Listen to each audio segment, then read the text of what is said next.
Students, நான் இப்போ எடுத்துக்காட்டு 1.22 தான் பார்க்க போகிறோம். என்ன கொடுத்துருக்காங்கன்னா F composition of F of K equal to 5ன்னு சொல்லியிருக்காங்க.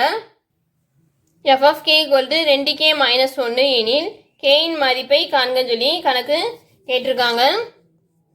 இங்கே என்ன கொடுத்துருக்காங்கன்னா F composition F of K equal to 5ன்னு சொல்லியிருக்காங்க. அதுக்கடுத்து F of K equal to 2k - 1 சொல்லியிருக்காங்க. இது எப்படி எழுதிக்கலாம்னா எஃப் காம்போசிஷன் எஃப் ஆஃப் கேங்கிறத எஃப் ஆஃப் கேன்னு சொல்லி எடுத்து எழுதிக்கலாம். ஈக்குவல் டு முதல் இதை கண்டுபிடிச்சிருவோம். F composition of F of கேங்கிறத கண்டுபிடிச்சிருவோம்.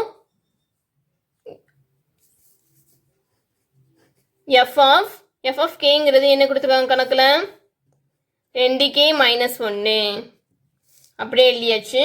அதுக்கடுத்து இப்போ எஃப் ஆஃப் 2k - 1 இது ஃபுல்லையுமே கேன்னு வச்சோம்னா இங்கே எஃப் ஆஃப் கே என்ன இருக்குது 2k - 1 சொல்லியிருக்கு. அதாவது 2 இன்ட்டு கேங்கிறது இது ஃபுல்லும் 2k - 1. அடுத்து இங்கே -1ங்கிறத அப்படி லாஸ்ட் எழுதிக்கிறணும். இப்போ 2 வந்து உள்ளே பெருக்கணும்.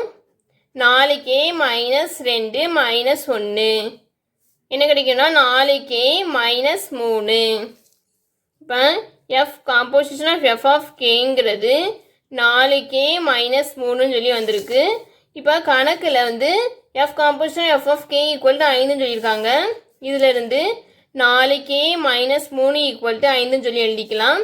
இப்போ கே மட்டும் இங்கே வச்சுட்டு நம்பரெல்லாம் இங்கிட்டு கொண்டு போயிடுவோம். 4k ஈக்குவல் டு 5 -3 இங்கிட்டு போச்சுன்னா +3. 5 + 3 என்ன கிடைக்குன்னா 8ன்னு சொல்லி கிடைக்கும். 4k equal to 8, k equal to 8/4 அடி கொடுத்தோம்னா 2 கிடைக்கும். k ஈக்குவல் டு 2, கேவோட மதிப்பு 2ன்னு சொல்லி நம்மளுக்கு கிடச்சிருக்கு.